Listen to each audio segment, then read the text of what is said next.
আহারে হরিনামের একটা খুব সুন্দর গুণ আছে জানো তো মা? দেখবে যে পেশেন্টে দেখবে ঘুমের বড়ি কে ঘুমাতে হয় না, সেই পেশেন্টকে তুমি হরিনামে হরিবাসরে বসিয়ে দেবে, দেখবে এমনি ঘুমিয়ে পড়বে, বড়ি লাগে। কেন জানো? সবাই যদি জগতে হরিনাম শুনতো সবার মুক্তি হয়ে যেত মা, তাহলে পড়ে থাকবে কে? ওই হরির বাসরে আসলে দেখবে প্রথমে একে একে কে আসে জানো? কলির 4টে মেয়ে আছে। 4টে মেয়ে কে কে বলো তো? হ্যাঁ, প্রথমে কে আসে জানো? প্রথমে আসে আস্তে আস্তে এই কলি মহারাজ একদিন মনে মনে চিন্তা করছে, একটু মজার সুন্দর কথা, একটু মন দিয়ে শোনো, শিক্ষার কথা।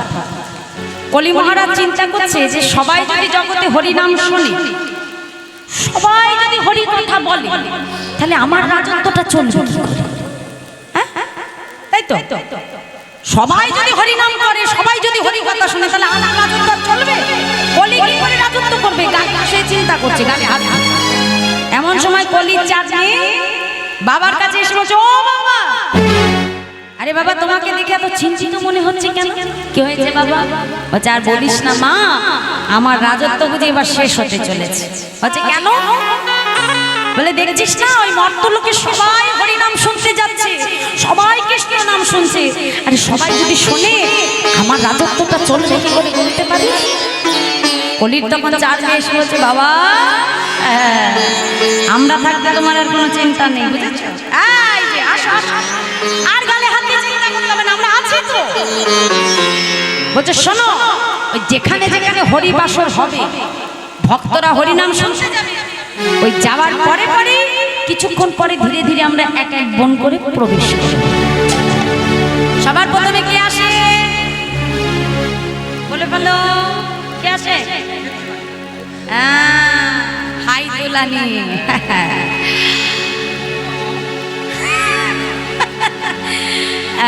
এইবার হাইয়ের পরে কে আসবে? ঝিম ঝিম, মানে একটু দেখি তো, দেখি ঝিম আসার পরে তারপরে পেছন পেছন একেবারে, বাবা তুমি চিন্তা করো না, করে আমি ঢুকে যাই। কে আসবে? ঠ্যাং মেলানি। ওই দেখো কারোর কারোর ঠ্যাংটা মেলে গেছে।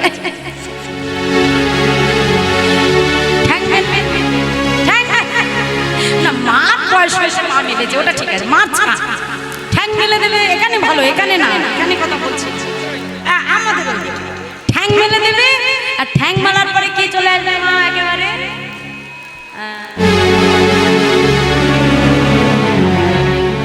আমরা 4 জন থাকতে তোমার আর কোনো চিন্তা নেই মা, একেবারে যে বাবা এমন ঘাড়ে চাপবো হরিনামই আর শুনতে দেব না। হরি 4 মেয়েকে এখানে আসতে দিও না মা, যারা যারা আসতে দেবে তাদের সর্বনাশ করে ছেড়ে দেবে। হ্যাঁ ঠিক আছে, তাহলে দেখে হাত তুলে ফেলো তাড়াতাড়ি। ওই যাদের যাদের এসেছে ধরেছে তারা বাড়ি চলে গেছে, কি মা তাই না? একটা গাছে যেমন আম ধরে, প্রথম আম ধরলো যখন গুটি আসে না, তাই না? তারপরে কি আসে জানো তো? শীতকালে কি পড়ে? মুকুল হলে কি পড়ে? আশা। হ্যাঁ, কুয়াশা আসলে কি হয়? মুকুলগুলো কিছু কিছু গুটিগুলো ঝরে পড়ে যায়। হরিবাসরে কিছু কিছু কুয়াশা চলে আসে। ওই যখনই মনে হবে ধুর ওই কীর্তন শুনে লাভ নেই বাবা, ওর থেকে বাড়ি যে ঘুমিয়ে পড়ি, ওই কুয়াশা যখনই জন্মাবে ভাববে তোমার ওখানেই শেষ, হরিনাম গেল গেল। এইবার তারপরে কিছু গুটি গাছে ধরে একটু বড় হলো, আর বড় হওয়ার সঙ্গে সঙ্গে কি করে ছেলেপেলেরা কি করে?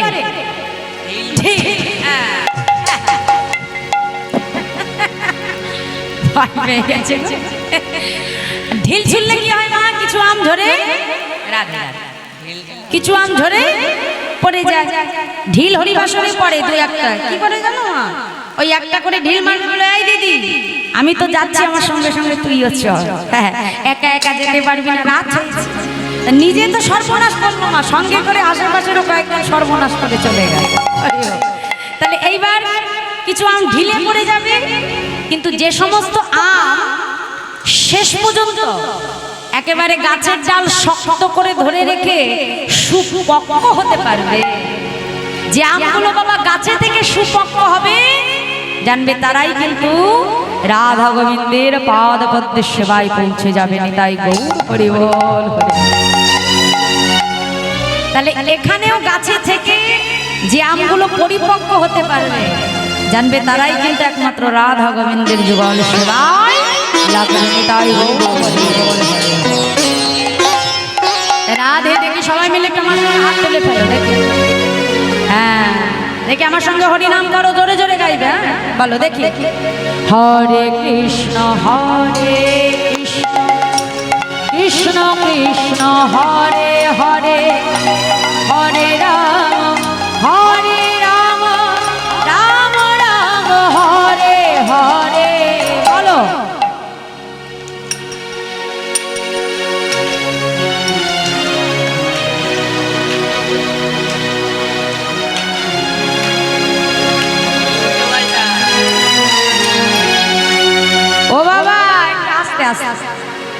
ওরে গাড়ির বগি সব একটা এদিক একটা ওদিক একটা সেদিক, ও গাড়ি ওইভাবে দৌড়ালে আর ঠিক স্টেশন পর্যন্ত যাবে। গাড়ি একসঙ্গে ছাড়তে হবে তো কি বাবা, তাই না? হ্যাঁ আমি স্টার্ট দেবো তারপর তোমরা দৌড়াবে, ঠিক আছে? বলো দেখি, এই যে আমি তাল দিচ্ছি তোমরা তালে তালে যাবে। দেখি বলো, হাত তুলে ফেলো, সবাই তোলো সবাই তোলো, বাবারা তুলে ফেলো দেখি, তোলো তোলো। বাহ খুব সুন্দর। বলো হরে কৃষ্ণ কৃষ্ণ কৃষ্ণ হরে হরে হরে রাম রাম রাম হরে হরে। বলো তোমরা জোরে জোরে। হরে কৃষ্ণ কৃষ্ণ কৃষ্ণ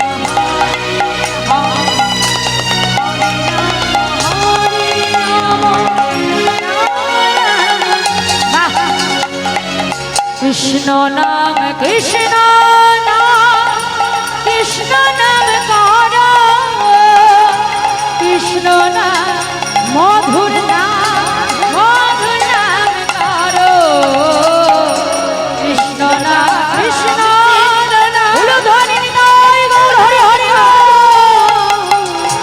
কৃষ্ণ নাম মধুর নাম কর, কৃষ্ণ নাম কৃষ্ণ কৃষ্ণ নাম কর, কৃষ্ণ নাম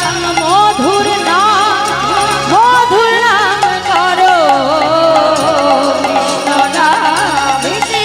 নাম বলো ধনী নিতাই গৌর হরি হরি। কৃষ্ণ নাম মধুর নাম কর, কৃষ্ণ নাম কৃষ্ণ কৃষ্ণ নাম কর, কৃষ্ণ নাম মধুর নাম কর, কৃষ্ণ নাম কৃষ্ণ কৃষ্ণ নাম কর, কৃষ্ণ নাম মধুর নাম কর।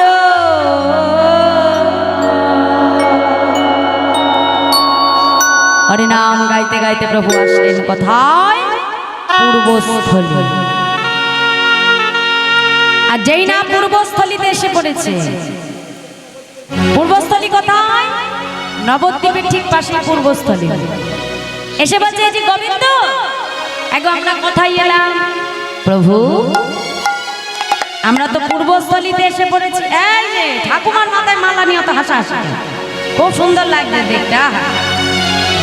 এই ঠাকুমাকে নিয়ে একটু পরে রাসে যাব। হ্যাঁ রাধে। হ্যাঁ ভালো লাগছে তো, ভালো লাগছে বলেই তো বললাম, খুব সুন্দর লাগছে। হরি হরি। এই যে এবার আমার দিকে ঘুরে ফেলো তাড়াতাড়ি। ওই যেখানে হাসাহাসি হবে, যেখান থেকে মন সরে যাবে, ওখান থেকে লীলা থেকে বঞ্চিত হয়ে যাবে, সেই জায়গাটা বাদ হয়ে যাবে। শেষে গিয়ে বলবে দূর কীর্তনিয়া গিয়ে কীর্তন করলো, কিছুই বুঝলাম না। হ্যাঁ শেষে যে কীর্তনিয়ার দোষ। হ্যাঁ হাসাহাসি করলে হবে না, মন এদিকে রাখতে হবে। হ্যাঁ তাহলে প্রভু আজকে আসলেন কোথায়? মা পূর্বস্থলী। এসে বলছে গোবিন্দ যাও, আজ আমরা আর কোথাও যাব না, এখানে সকল ভক্তের সেবার আয়োজন করি। গোবিন্দ চিন্তা করছে প্রভু যেমন সন্ন্যাসী, তার কাছে যেমন কিছু নেই, আমাদের কাছেও তো কিছু নেই, এই এত ভক্ত সেবা দেব কি করে? শাস্ত্রে বলছে বাবা, ভাবছো বসে চলবে কিসে, তুমি ভাববার কে, যার ভাবনা সেই তো ভাবে, যদি সময় থাকতে তুমি ভাবো তাকে নিতাই গৌর হরি বল হরি বল। এ জগতে আমাদের ভাবনা কিছু হয় না, ভগবান যার কপালে যা লিখে রেখেছে সেটাই ঘটে। আজকে গৌর হরি এসেছে পূর্বস্থলীতে, এই কথাটা যখন পূর্বস্থলীবাসী জানতে পারলে তারা সকলে গৌর দর্শনে ছুটে আসছে। আর যখন প্রভুর কাছে তারা ছুটে আসছে, মা যার যেটুকু সামর্থ্য কিছু না কিছু নিয়ে তারা গৌর হরিকে দেখতে আসছে। কেন বাবা? দেখো, আমরা যখন ভগবানের কাছে যাই, কোনো মন্দিরে যাই, আমরা খালি হাতে যাই বাবা? ভগবানের কাছে খালি হাতে যাই? যাই যাই। শাস্ত্র অনুসারে 4টি জায়গায় কখনো খালি হাতে যেতে নেই। এক হলো গুরুদেবের আশ্রমে, শিষ্যকে কিন্তু কখনো খালি হাতে যেতে নেই। গুরু সেবার জন্য, গোবিন্দ সেবার জন্য যার যেটুকু সামর্থ্য সেই মতো কিছু না কিছু নিয়ে আশ্রমে যেতে হয় শিষ্য। দ্বিতীয় হলো হরিবাসরে ভক্তকে কখনো খালি হাতে আসতে নেই। যেমন ভাগবত কথা শ্রবণ করে শ্রবণ দক্ষিণা দিতে হয় না। দেখবে যখনই ভাগবত কথা হয়, ভাগবত আশ্রমে আমরা দান করি, হরি কথা শুনি তেমন দান করতে হয়। কেন? হরিনাম শ্রবণ করে যদি দক্ষিণা প্রদান করা না হয় তাহলে সেই হরিনাম শ্রবণে কোনো ফল হয় না। তৃতীয় হলো কোনো বন্ধুর বাড়িতে কোনো বন্ধুকে কিন্তু কখনো খালি হাতে যেতে না। যেমন সুদামা যখন গিয়েছিল, তার সামর্থ্য ছিল না বাবা, কিন্তু তথাপিও ভিক্ষা করে কৃষ্ণের জন্য তিনি একমষ্ট চিরা জোগাড় করে তবে বন্ধুর কাছে গিয়েছে। আর চতুর্থ হলো শ্বশুরালয়, মানে শ্বশুর বাড়িতে জামাইকে কখনো খালি হাতে যেতে না। এই 4টি স্থানে কখনো কাউকে খালি হাতে আসতে না। তা প্রভুকে যখন দেখতে আসছে, খালি হাতে আসে, যার যা কিছু আছে কিছু না কিছু নিয়ে ছুটে যাচ্ছে। আর গৌর হরি গোবিন্দ ঘোষকে দেখে বলছে, এই যে গোবিন্দ, এই খুব চিন্তায় পড়েছিলেন না গো, যে এত এত ভক্ত সেবা দেবে কি করে? কি গো, এখন আর চিন্তা নেই তো? চিন্তা দূর হয়েছে? যাও তাহলে এবার সবার জন্য তুমি সেবার আয়োজন করে ফেলো। গোবিন্দ ঘোষ খুব তাড়াতাড়ি যে রন্ধন করে মহাপ্রভুকে সেবা করায়। মহাপ্রভুর সেবা হয়ে গেছে, ভক্তবৃন্দর প্রসাদ পাওয়া হয়ে গেছে। এখন গৌর হরি ধীরে ধীরে গোবিন্দ ঘোষের কাছে এসে হাতটা বাড়িয়ে দিয়েছে। গোবিন্দ, এবার আমাকে দাও। কি দেব প্রভু? কি দাও জানো না? সেবার পরে কি লাগে গো? কি লাগে না? হ্যাঁ, মুখ শুদ্ধে, তাই না? আরে বাবা, হরি তো কি গো, হরি তো যেই না বলেছ প্রভু মুখ শুদ্ধি। বেশ বেশ, তুমি একটু অপেক্ষা করো, আমি এক্ষুনি যাব আর আসবো। এই বলে 5 কোষ পথ দূরে গ্রামের মধ্যে মুখশুদ্ধি ভিক্ষা করবে বলে গোবিন্দ ঘোষ ছুটে যাচ্ছে। কেমন ভাবে মহাজন বলছে, দেখো দেখো, মুখশুদ্ধি মাগিবার পরে গোবিন্দ চলিল, হরি হরি বল ধরে গোবিন্দ চলিল, মুখশুদ্ধি মাগিবার তরে গোবিন্দ চলিল, মুখশুদ্ধি মাগিবার তরে গোবিন্দ চলিল। দুইটি হরিতকে মাগিয়া নিল, দুইটি হরিতকে মাগিয়া নিল, দুইটি হরিতকে মাগিয়া নিল, হরিতকে মাগিয়া নিল। মুখশুদ্ধি দাও না বলি মুখশুদ্ধি দাও না মোরে, মুখশুদ্ধি দাও না মুখশুদ্ধি দাও না মোরে, আমার মহাপ্রভুর সেবার তরে মুখশুদ্ধি দাও না আমার মহাপ্রভুর সেবার তরে মুখশুদ্ধি দাও না মোরে, মহাপ্রভুর সেবার তরে মুখশুদ্ধি দাও না আমার মহাপ্রভুর সেবার তরে মুখশুদ্ধি দাও না। দুইটি হরিতকে মাগিয়া নিল, দুইটি হরিতকে মাগিয়া নিল। তাহলে কটা হরিতকি পেল ভিক্ষা করে মা? দুটো। এখন যখন ভিক্ষা করে নিয়ে আসছে, ওই যেতে 5 ক্রোশ আবার ফিরে আসতে 5 ক্রোশ। 5 5 কত হয়? 5 5 কত হয় রে? কত হয়? 9। স্কুলে যাইনি কোনোদিন। কত হয় বলে? 10। তাহলে 10 ক্রোশের পথ তো আর কম দূরের পথ নয়। এখন এই যাওয়া আসা করতে গিয়ে খুব ক্লান্ত হয়ে পড়েছে। চিন্তা করছে বাবা, দুটো হরিতকি প্রভুকে দিয়ে কাজ না জানি কাল আবার কোথায় যে বলবে গোবিন্দময় হরিতকি দাও। হ্যাঁ, তখন আমি কোথায় পাবো? আরে বাবা, প্রভু তো আর জানতে পারছে না যে আমি কি দিয়ে কি করবো। তার থেকে বরং একটা কাজ করব, একটা প্রভুকে দেব, আরেকটা আমি আমার কাছে রেখে দেব। কাল যখনই চাইবে আমি বাহির করে দেব। মনের আনন্দে একটা হরিতকি নিজের কাছে অঞ্চলে শক্ত করে আর একটা হরিতকি নিয়ে ছুটতে ছুটতে যাচ্ছে। গৌর হরি, গৌর হরি, এই নাও ধরো। গৌর হরি কোনো কথাই বললেন না। একটি হরিতকি গোবিন্দ ঘোষের কাছ থেকে নিয়ে মহাপ্রভু সেবা করলেন। আজ কিছু কথা বললেন না প্রভু, একটাই হরিতকি সেবা করে নিলেন। সেবা করে পুনরায় ভক্তগণকে ডেকে বলছে, ভক্তগণ চলো, আর বিলম্ব নয়, পুনরায় আমরা আবার তীর্থ ভ্রমণের উদ্দেশ্যে বাহির হব। পুনরায় অগণিত ভক্তকে সঙ্গে লয়ে গৌর হরি ছুটে যাচ্ছে তীর্থ ভ্রমণের উদ্দেশ্যে। কেমন ভাবে? মন লাগুরে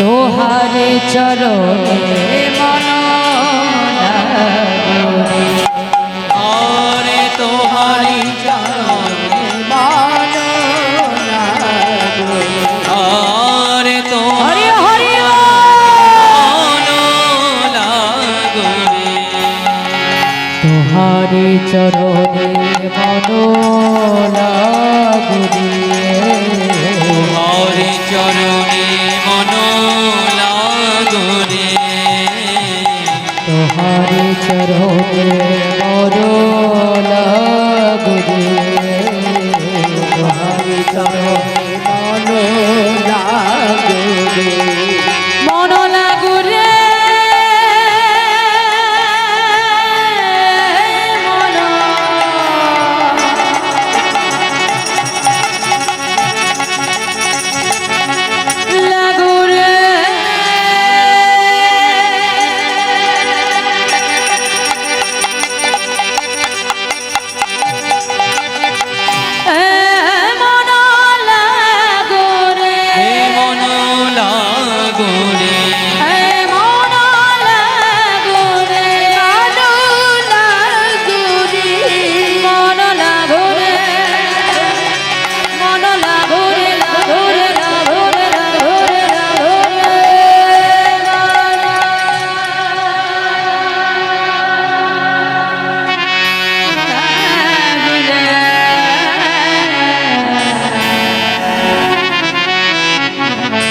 তোহারে চরণে মন লাগুরে, আরে তোহারি চরণে মন লাগুরে, আর তোহারে চরণে মন লাগুরে, আরে তোহারি চরণে মন লাগুরে, আর তোহারে চরণে মন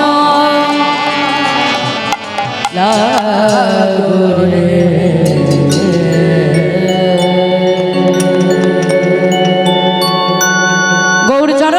ভগবানকে সমর্পণ করে দিয়ে অগণিত ভক্তকে সঙ্গে লয়ে প্রভু আসলেন কোথায়? অগ্রদ্বীপে। আর যেই না প্রভু অগ্রদ্বীপে এসে পৌঁছাচ্ছে, ভক্তগণকে ডেকে বলছে, ভক্তগণ আজ আমরা কোথায় এলাম? প্রভু, আমরা যে অগ্রদ্বীপে এসে পড়েছি। বাহ, বাহ। শোনো শোনো গোবিন্দ, আজ আমরা আর কোথাও যাব না, এখানেই সকল ভক্তের সেবার আয়োজন করে দেয়। গোবিন্দ ঘোষ কি করলো? পুনরায় আবার তাড়াতাড়ি করে রন্ধন করে দিল। আর আজও যখন রন্ধন করা হয়ে গেল, মহাপ্রভু সেবা করলেন, সবার প্রসাদ পাওয়া হয়ে গেল। আজ গৌরহরি কি করলো জানো? আবার এসে গোবিন্দ ঘোষের কাছে হাতটা বাড়িয়ে দিল, গোবিন্দ আমাকে দাও। যেই না বলেছে দাও, গোবিন্দ ঘোষের মনে আনন্দ ধরে। প্রভু, আমি তো জানতাম তুমি ঠিক চাইবে। তাড়াতাড়ি কি করলো? মাঝে হরিতকিটা বেঁধে রেখেছিল, তাড়াতাড়ি অঞ্চলটা খুলে হাতে নিয়ে বলছে, প্রভু প্রভু এই নাও, এই নাও ধরো। গোবিন্দ, কাল যখন তোমার কাছে আমি হরিতকি চেয়েছিলাম, তোমার দিতে বিলম্ব হয়েছে, কিন্তু আজকে চাইবা মাত্রই তুমি কোথা থেকে দিলে? কেন দয়া? জানো প্রভু, কাল যখন আমি হরিতকি ভিক্ষা করতে গেছিলাম, আমি দুটো হরিতকি ভিক্ষায় পেয়েছি। একটা তোমায় দিয়েছি, আরেকটা আমি আমার কাছে রেখে নিয়েছি।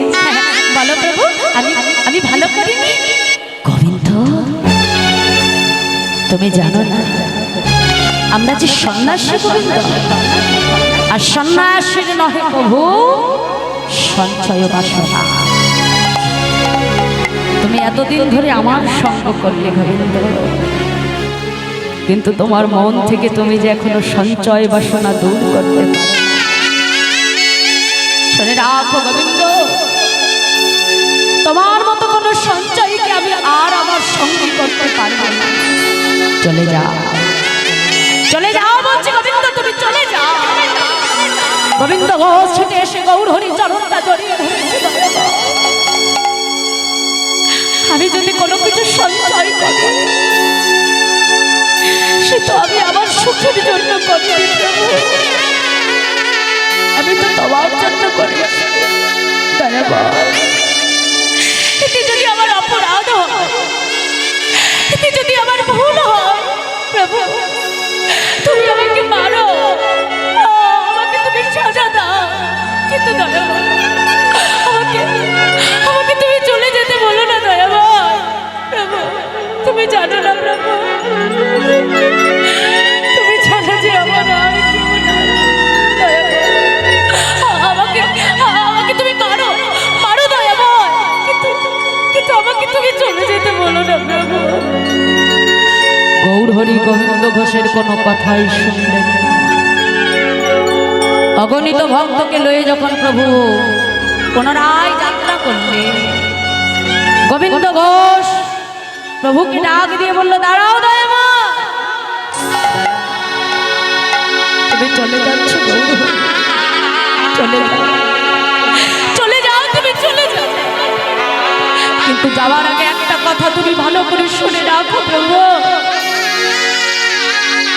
আমি যদি প্রকৃত তোমার ভক্ত হয়ে থাকি, আমি যদি মনের প্রাণে তোমাকে ডাকার মতো ডেকে থাকি, তবে এক পক্ষকালের মধ্যে তোমাকে আমার কাছে ফিরে আসতেই হবে, আসতেই হবে, আসতেই হবে। চলে যাও, চলে যাও তুমি। যত দূর গৌরহরিকে দেখা যায়, এক দৃষ্টি গোবিন্দ ঘোষ চেয়ে আছে।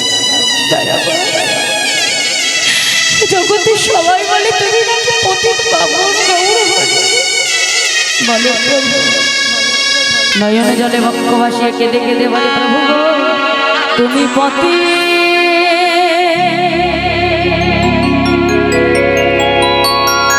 পাবন হরি হে,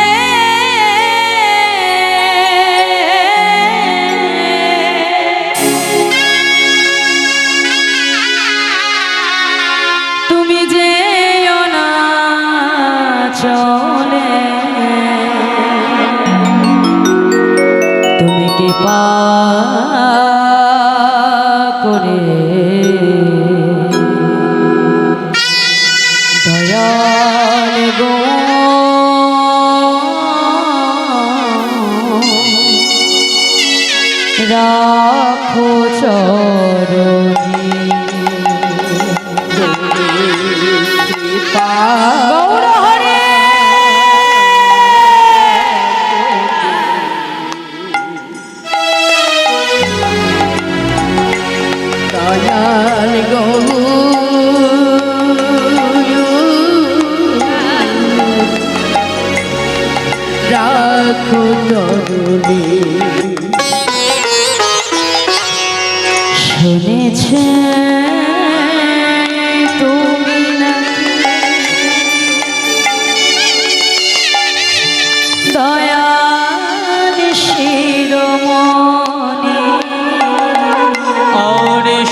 বানিশে রই আমি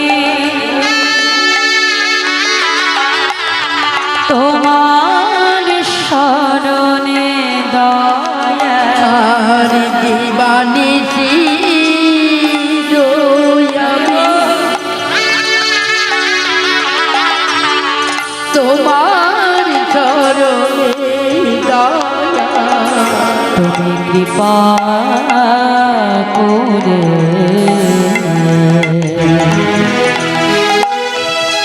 দয়াল গো রাখো চরণে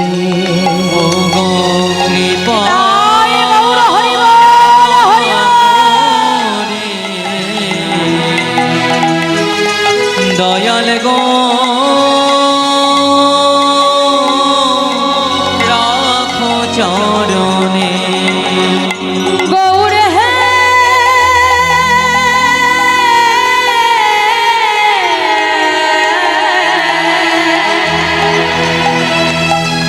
গৌর হে গৌর হে গৌর হে গৌর হে গৌর হে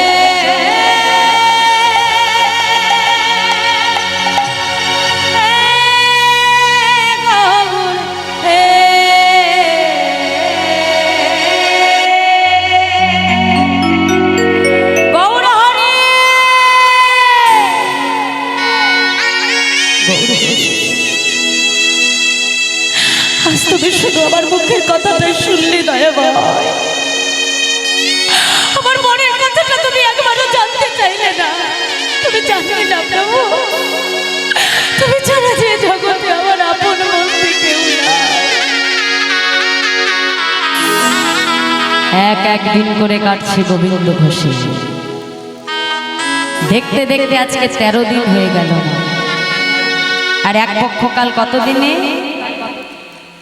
15 দিন। গোবিন্দ ঘোষ মনে মনে চিন্তা করলো যে গৌর হরিকে আমি হারিয়েছি, সেই গৌর শূন্য জীবন আমি আর রাখবো না। আজি গঙ্গার জলে আমার প্রাণ আমি বিসর্জন করব। এক পা করে যখন সুরধনী গঙ্গার তীরে ছুটে যায়, যখন গঙ্গার জলে নেমে দাঁড়ালো বাবা, কণ্ঠ পর্যন্ত গঙ্গার জল। এমন সময় একটা কষ্টি পাথর ভাসতে ভাসতে গোবিন্দ ঘোষের পক্ষে এসে লাগলো। গোবিন্দ ঘোষ সেটাকে পোড়া কাষ্ঠ মনে করে যেই না আবর্জনার মধ্যে ছুঁড়ে ফেলে দিল, এমন সময় আকাশে দৈববাণী হলো, গোবিন্দ গোবিন্দ তুমি ঘরে ফিরে যাও। গোবিন্দ তুমি জানো না, তুমি জানো না যে আত্মহত্যা করা মহাপাপ। কি তুমি? আমি তো তোমাকে দেখতে পাচ্ছি না, বলো বলো তুমি কে? গোবিন্দ যখন সময় হবে আমাকে তুমি ঠিক দেখতে পারবে, ফিরে যাও, আত্মহত্যা করো না গোবিন্দ। গোবিন্দ ঘোষের আর মরা হলো না, ঘরে ফিরে এলো বাবা। আর দেখতে দেখতে আজকে 15 দিন হয়ে গেল। প্রভু যাবার সময় গোবিন্দ ঘোষ বলেছিল, প্রভু আমি যদি প্রকৃত তোমায় ভালোবাসি, এক পক্ষ কালের মধ্যে আমার কাছে ফিরে আসতেই হবে। ভক্তের সবাই ভগবান আজকে চলে এলো। দেখো ভক্তের ভক্তিটা যদি শুদ্ধ হয় বাবা, ভগবান একদিন না একদিন তাকে কৃপা করতে বাধ্য। গৌর হরি বিলম্ব না করে অগণিত ভক্তকে সঙ্গে লয়ে গোবিন্দ ঘোষের ঘরের বাইরে এসে ডাক দিল, গোবিন্দ গোবিন্দ। আবার গৌর হরির কণ্ঠস্বর, তবে কি আবার গৌর হরি ফিরে এসেছে। ছোট্ট ছোট্ট দরজাটা খুলে গোবিন্দ ঘোষ যেই না ঘরের বাইরে পাটা রাখলো, দেখে অগণিত ভক্ত মহাপ্রভু দাঁড়িয়ে আছে। ছুটে এসে গৌর হরির চরণটা জড়িয়ে ধরেছে। দয়া কথা দাও, তুমি আর কখনো আমাকে ছেড়ে যাবে না গোবিন্দ, কথা দাও। গোবিন্দ তোমার মতো ভক্তকে কি কখনো ছেড়ে থাকা যায়? হ্যাঁ গো গোবিন্দ, তা আমি যে তোমার কাছে আসবো, এই আগমন বার্তাটা কি তুমি আগেই পেয়ে গেছো? কই, না তো প্রভু। কেন? তুমি কি গঙ্গায় গিয়েছিলে নিজের প্রাণ বিসর্জন করতে? গোবিন্দ চমকে উঠে ছুটতে ছুটতে গঙ্গার পাড়ে এসে মা যেটা পোড়া কাষ্ঠ মনে করে ছুঁড়ে মেরেছিল, আবর্জনার মধ্যে খুঁজে খুঁজে কাষ্ঠটা তুলে দেখছে ওটা কাষ্ঠ নয়, একটা কোষ্ঠী পাথর। ছুটতে ছুটতে গৌর হরির কাছে এসে বলছে, দয়াময়, এই কি তোমার আগমন বার্তা? হ্যাঁ গোবিন্দ, এটাই আমার আগমন। জানতে চাইছে না কোষ্ঠী পাথরটা আমি কি করব? কি করবো? শোনো গোবিন্দ, এই কোষ্ঠী পাথর দিয়ে আমি তোমার ঘরে একটি গোপীনাথ বিগ্রহ তৈরি করব। আর শুনে রাখো, তোমার দ্বারাই অগ্রদ্বীপের মাটিতে গোপীনাথের সেবা পূজার প্রচার হবে। আর শুনে রাখো গোবিন্দ, আজ থেকে অগ্রদ্বীপবাসীর দাঁড়ে দাঁড়ে ভিক্ষা করে এনে যা কিছু পাবে দিনে 4 বার রন্ধন করে ভগবানকে সেবা দেবে। আর শোনো গোবিন্দ, আজ থেকে তুমি আমায় ভুলে যাও। যেই না বলেছে আমায় ভুলে যা, গোবিন্দ ঘোষ গৌর হরির হাতটা ধরে টানতে টানতে গৌর হরিকে একটা ঘরের মধ্যে এনে বাহির থেকে শিকলটা বন্ধ করে দিয়ে বলছে, প্রভু একবার তুমি আমায় ছেড়ে চলে গেছো, আর আমি তোমাকে যেতে দেব। দেখি এই যে আমি শিকল দিয়ে আটকে দিয়েছি, দেখি কেমন করে যেতে পারো তুমি। কিন্তু ভগবানকে কি শিকল দিয়ে বাঁধা যায়? মন্দিরের দরজার শিকলটা তুলে দিয়ে যেই না গোবিন্দ ঘোষ ঘরের বাইরে পাটা রাখলো, কি দেখলো জানো মা? দেখে ঘরে গোড়া বাইরে ও গোড়া, দেখি ঘরে গোড়া বাইরে গোড়া, দেখে ঘরে গোড়া বাইরে ও গোড়া, দেখে ঘরে গোড়া বাইরে গোড়া। আমি একই দেখিলাম দেখে ঘরে গোড়া বাইরে ও গোড়া, আমি একই দেখলাম ঘরে গোড়া বাইরে গোড়া, আমি একই দেখিলাম গৌর গোপীনা একই হলো হৃদয় গৌর হরি হরি গোপীনা দেখি গুলো, আমি দেখলাম গৌর গোপীনা দেখি গুলো, কি দেখলাম গৌর গোপীনা দেখি গুলো, দেখে ঘরে গোড়া বাইরে গোড়া। আমাদের গোপীনাথে গোপীনাথে অভেদ জানিবে, জানিবে শুদ্ধ ভক্তিতে গোপীনাথে গোপীনাথে তুমি সেবা যে করিবে, সেবা যে করিবে, আমাদের গোপীনাথের একই অঙ্গ হয়, একই অঙ্গ হয়। গোপীনাথ সেবা দিলে যেন আমি পাইব নিশ্চয়। পাইব নিশ্চয়। শোনো গোবিন্দ, আমার আর তোমার গোপীনাথের মধ্যে কোনো ভেদ না। তুমি জেনো গোবিন্দ, তোমার গোপীনাথ যে আমি গৌর হরিও সে। তোমার গোপীনাথকে তুমি যা কিছু সেবা দেবে জানবে সেই সেবা আমি গ্রহণ করলাম। একা একা সংসারে মন বসবে না, তাই যত তাড়াতাড়ি পারো একটি সুকন্যা দেখে বিবাহ করো।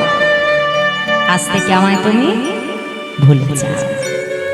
গৌর হরির কথা মতো কিছুদিন যেতে না যেতে সুকন্যা দেখে বিবাহ করলেন। স্ত্রীর নাম হলো মাধবী। আর যেদিন থেকে মাধবী ঘরে এলো বাবা, আগে ভগবানের সেবা হতো দিনে 4 বার। স্ত্রী ঘরে আসতে না আসতে ভগবানের সেবা কমে হয়ে গেল 3 বার। 1 বছর যেতে না যেতেই কোল আলো করে ফুটফুটে একটা পুত্র সন্তান। সন্তান ঘরে আসতে না আসতে ভগবানের সেবা কমে হয়ে গেল 2 বার। ভগবান দেখছে বাবা গোবিন্দ সংসারে কেমন একে একে সবাইকে পেয়ে তুমি আমায় ভুলে যাচ্ছ। তাহলে যেমন করে আমি একে একে সব দিয়েছি তেমন করে সব মায়ার বাঁধন আমি একে একে ছিন্ন করে দেব। ভগবান যেমন ভালোবেসে কাউকে 2 হাতে দিতে পারে না, আবার মুহূর্তের মধ্যে ভগবান সব কেড়েও নিতে পারে। কথায় বলে না, আজকে যিনি রাজা ধীরাজ কাল সে পথে ভিখারি। ভগবান দিয়েছে বলে কখনো অহংকার করো না। মাছ তোমার আছে, ভগবান চাইলে 1 মুহূর্তে সব ফেলে তুমি ভিখারি হয়ে যেতে পারো। অহংকার করো। তাই আজ গোবিন্দ ঘোষ একে একে স্ত্রী পুত্র সবাইকে পেয়ে ভগবানকে ভুলতে বসেছে। ভগবান দেখলো বাহ, তাহলে একে একে যেমন দিয়েছি তেমন করে এবার আমার মায়ার বাঁধন ছিন্ন করতে হবে। একদিন কি হলো বাবা, ভিক্ষা করে গোবিন্দ ঘোষ ফিরে এসে ভিক্ষার ঝোলাটা উঠানে রেখে শ্রী মাধবীকে ডেকে বলছে, মাধবী, মাধবী শোনো, আমি একটু গঙ্গা স্নানে যাচ্ছি মাধবী, ফিরে এসে গোপীনাথকে সেবা দেব, তুমি তাড়াতাড়ি রন্ধন করো। গোবিন্দ ঘোষ গঙ্গা স্নানে চলে গেল। ফিরে এসে দেখলো মা ভিক্ষার ঝোলা ঠিক যেখানে রেখে দিয়েছিল সেখানেই পড়ে আছে। এ কি মাধবী, তুমি এখনো রন্ধন করোনি? সেবার সময় বয়ে যায়, স্ত্রীকে ডাকছে চিৎকার করে, মাধবী, ও মাধবী, মাধবী, মাধবী বলে ডাকতে ডাকতে যেই না মন্দিরের মধ্যে প্রবেশ করলো বাবা, দেখে মাধবী উপর হয়ে আছে। এ কি মাধবী, এটা ভগবানের সামনে বসে থাকবার সময়, তুমি জানো না এখনো রন্ধন করোনি তুমি? মাধবী, ভগবানকে সেবা দিতে হবে মাধবী, ওঠো বলছি। মাধবী এতবার করে ডাকছে কিন্তু স্ত্রী কোনো সাড়া নেই। ছুটে গিয়ে যেই না মাধবীকে স্পর্শ করল, দেখে মাধবীর অসার দেহখানা পড়ে আছে। চিৎকার করে উঠল, গোপীনাথ, তুমি কি করেছো গোপীনাথ? আমার মাধবীকে তুমি কেন কিনে নিলে না? বলো আমার মাধবী তোমার চরণে কি অপরাধ করেছে? কেন তুমি আমার স্ত্রীকে কিনে নিলে? পাড়া প্রতিবেশী ছুটে এসে বলে, গোবিন্দ, তোমার মাধবী যদি প্রকৃত তোমার হতো সে কখনো তোমায় ছেড়ে যেত না গোবিন্দ। আজ তুমি যদি এমন করে ভেঙে পড়ো, তোমার পুত্রকে কে দেখতে পারো? পাড়া প্রতিবেশী ধরাধরি করে স্ত্রী মাধবীর শ্রেষ্ঠত্ব সমাধান করে পিতার স্নেহের ছত্র ছায়া পুত্র গোপীনাথ দেখতে দেখতে বড় হতে লাগল। বয়স হয়ে গেল তার 5 বছর। ওই গোপীনাথ যখন মাঠে খেলতে যায় বাবা, খেলার শেষে দেখে সবার মায়েরা এসে তার সন্তানকে কত আদর করে, কত চুম্বন করে, কিন্তু গোপীনাথকে কেউ কোলে উড়ায় না, কেউ আদর করে না। ছোট্ট ছোট্ট বাবার কাছে এসে বলে, বাবা, এ জগতে সবার তো মা আছে, কিন্তু বলতে পারো বাবা আমার মা কোথায়? কেন কেন আমার মা আমাকে আদর করে না? কেন কেন আমার মা আমাকে গোপীনাথ বলে কাছে টেনে নেয় না? বলো বলো বাবা আমার মা কোথায়? আজ তোমাকে বলতে হবে। গোবিন্দ ঘোষ বলে, গোপীনাথ, তোমার মা কোথায় সেটা আমার কাছে দাও। মন্দিরে বিগ্রহ গোপীনাথকে ডেকে জিজ্ঞাসা করো তোমার মা কোথায়। ছোট্ট ছেলে তোমার মনে মনে চিন্তা করছে, মন্দিরের গোপীনাথ বুঝি বলতে পারবে আমার মা কোথায়। ছুটে এসে বাবা বিগ্রহ গোপীনাথের চরণটাকে জড়িয়ে ধরেছে। গোপীনাথ বলো বলো না গোপীনাথ আমার মা কোথায়? নয়ন জলে বক্ষ ভাসে কাঁদে আর বলে গোপীনাথ বলে দাও